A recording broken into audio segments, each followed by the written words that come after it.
Hello and welcome to my video where I'm going to show you how to knit a balaclava. I'm going to be using flat knitting and it's quite straightforward to knit. After all, it's basically two rectangles with a curve on one corner. Just for your reference, the finished size of the balaclava is 19 inches high, 11 inches across the base, 12.5 inches wide including the garter stitch border, and the garter stitch border is 29 inches in circumference. It's looser than a regular balaclava, so it actually might be more accurate to call it a hooded scarf. If you want to change any of these measurements, feel free to do so. It's actually quite an easy pattern to alter. One thing that you absolutely have to remember though is that each piece needs to be a mirror image of the other. In order to complete this project, I'm going to use some 6mm circular needles, which is what's recommended on the yarn label, and I'm going to use some James C. Brett marble chunky yarn in the code MC08, which is a turquoise, purple and green mix. One note I want to make about the colour of yarn you choose is that a solid colour would be best, preferably a lighter colour so you can see more clearly what you're doing. Obviously, I used a variegated yarn which subtly shifts between colours that are very similar, so I just about got away with it. But you'll notice that along the seams the colours don't match. To be honest, I just picked this yarn because I liked it. Okay, so the first step is to cast on 44 stitches. I did this using the long tail cast on, but you could use your favourite method. Then what we're going to do is approximately 1¼ inches of garter stitch, 1¼ inches of stockinette stitch, and another 1¼ inches of garter stitch. So to start, we're going to do 8 knit rows, aka 4 full rows of garter stitch. I'm personally going to do a purl stitch at the beginning and end of every wrong side row, and that's just to make the seaming a bit easier later on. I basically want all of the edges in this project to be stockinette stitch, so that they're consistent all the way along. So that's a knit stitch row, and then another knit stitch row but with a purl stitch at the beginning and end. Make sure you remember to have the working yarn at the back for a knit stitch and at the front for a purl stitch. As you can see, I put a stitch marker on the right side of my knitting to remind me which side is the front. Then we're going to do 4 full rows of stockinette stitch. So that's a knit row, and then a row of purl stitches. And you repeat this 4 times in total.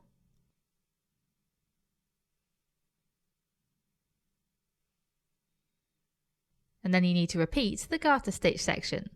So that's 8 knit rows, but on every wrong side row you have a purl stitch at the beginning and the end.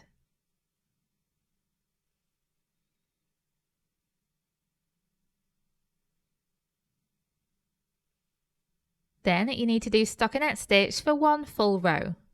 So that's 1 knit row and then 1 purl row.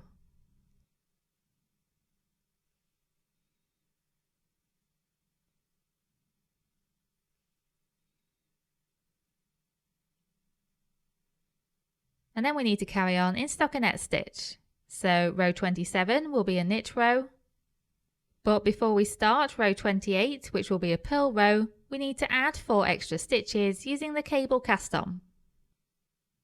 So take your right hand needle from front to back between the first and second stitches.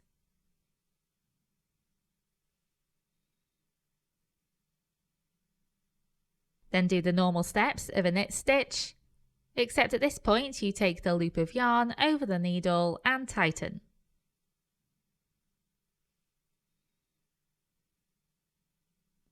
And now you've created a new stitch. You just need to repeat this 4 times in total. So take the right hand needle in between the first and second stitches.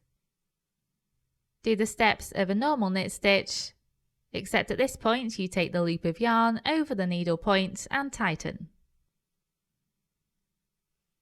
Do this 2 more times and in the end you'll have 4 new stitches.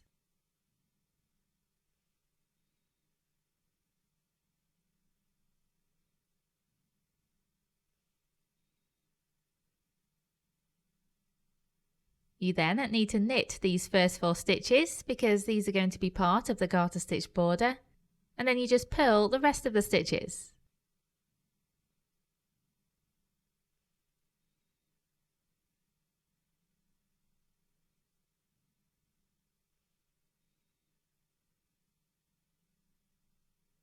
You now need to do 62 rows where you're just repeating the same pattern. So for every right side row, we need to just knit all the way across. And then for every wrong side row, you need to knit the first 4 stitches for the garter stitch border, and then you just purl the rest of the row. And then you should have something that looks like this. As you can see, you've got that striped scarf section, then you've got the garter stitch border on one side, and then a big block of stockinette stitch. And now we're going to knit a similar pattern, except this time we're going to add a curve at one of the corners. This is going to be 16 rows. I'll just put the pattern for this section up on screen now.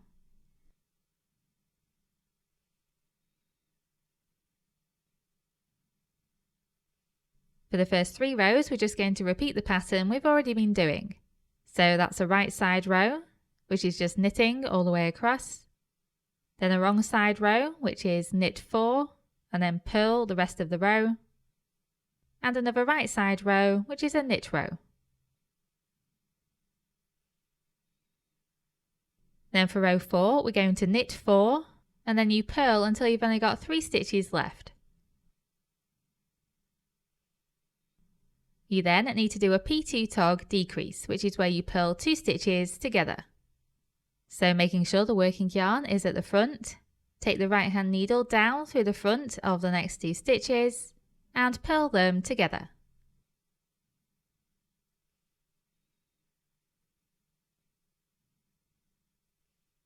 Then purl the last stitch. Then row 5 is a regular right side row, and row 6 is a regular wrong side row.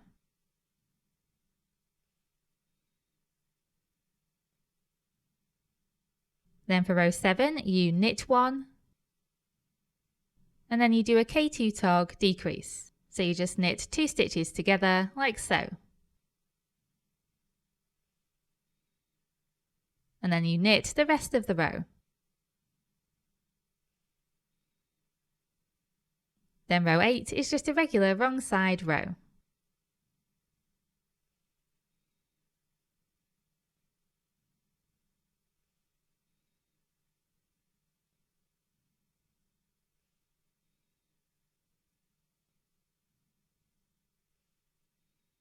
Then row 15 begins with 1 knit stitch. You then need to knit 3 stitches together, so that's a K3 tog decrease.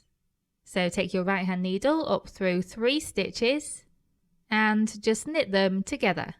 This can be a little awkward.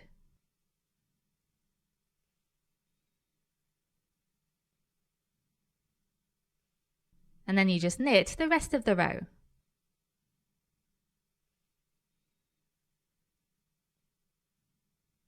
And finally, for row 16, you start by knitting 4 stitches, and then you purl until you've only got 4 stitches left.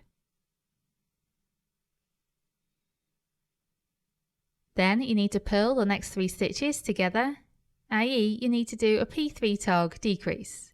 So take your right hand needle down through the front of the next 3 stitches and purl them together. Again, this can be a little bit awkward. And then just purl the last stitch.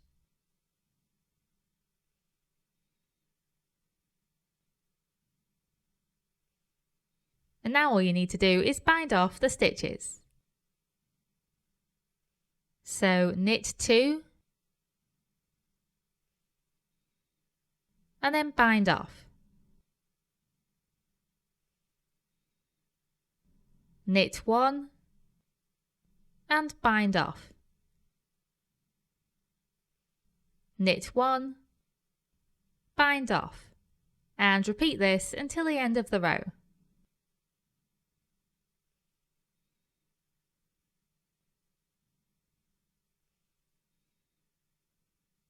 Once you've only got one stitch left, cut the yarn to leave you with a long yarn tail. Take this yarn tail through the last stitch and tighten. As you'll see, I left a very long yarn tail, and I recommend that you do the same. You want the yarn tail to be about 4 times the length of where you're going to seam the pieces together later on. Then the next step is to basically make this shape again, but a mirror image of this one. So I'm just going to put the pattern for that up on screen now. Please note that only one of these shapes needs a long yarn tail, and on the other shape the yarn tail can just be woven into the back of your knitting.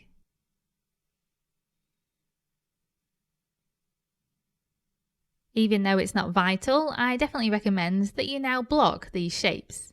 This will just make seaming them together a lot easier because the edges won't be curling in so much. If you're not familiar with blocking, I have a video all about it, but basically you soak your knitting in water, remove the excess water and place it flat on a mat until it dries. And at this point you need to weave in all of your yarn tails except for the longest.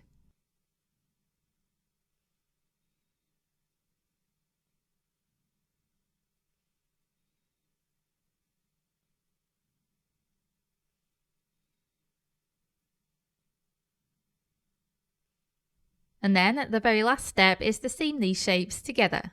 And to do this, you're going to need a yarn needle. We're going to be seaming along the top and the back and also under the chin.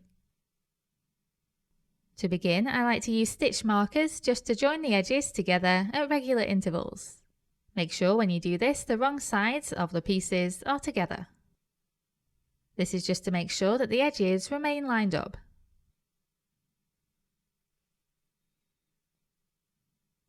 You'll see that where we bound off, there's a chain of stitches along each edge, and we're going to be picking up strands of yarn underneath each of these chains.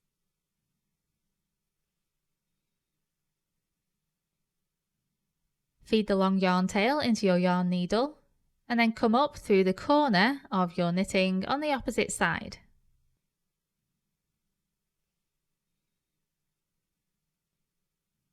Then come up through the corner on the original side.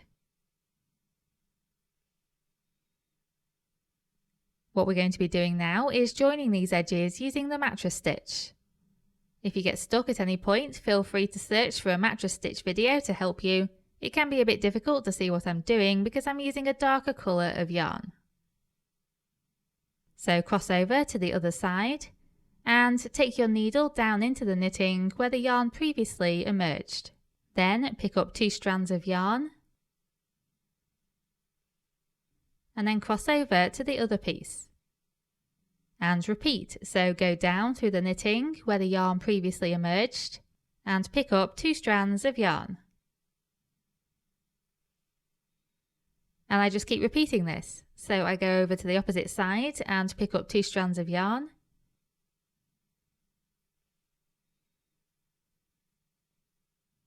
And then over to the other side and do the same. And I carry on like that all the way along.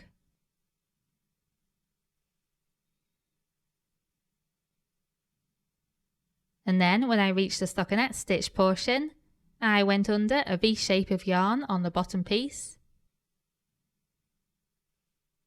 and under an upside down V on the top piece.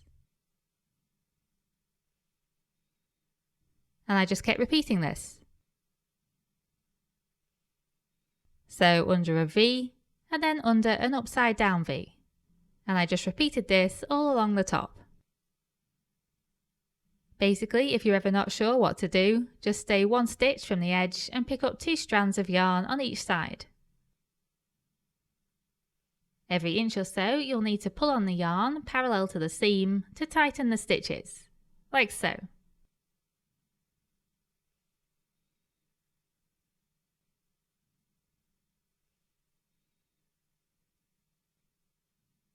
Here you can see the ridge that this technique makes inside.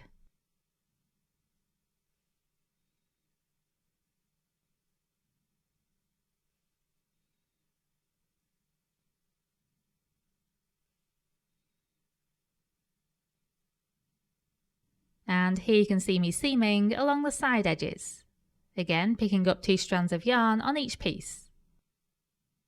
In order to finish an edge, you basically need to do the same as you did at the beginning and then weave in the yarn tail.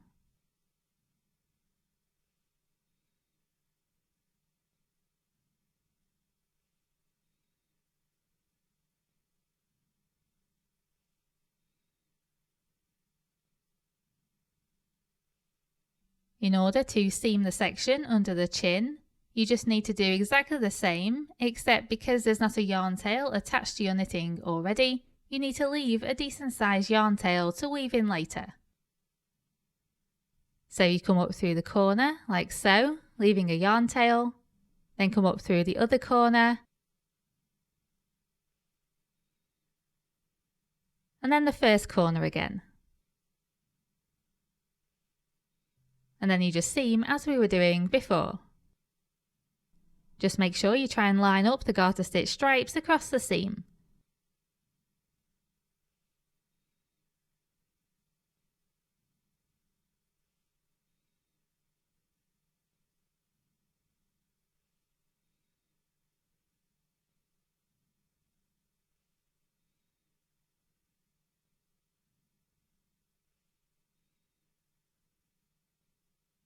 Feel free to weave the yarn tail into the ridge, although this will make the ridge a bit bulkier.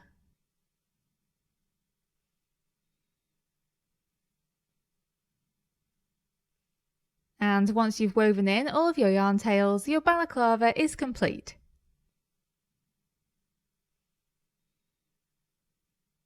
And here are a few more photos of the finished result. I really hope you enjoyed this project and thank you very much for watching.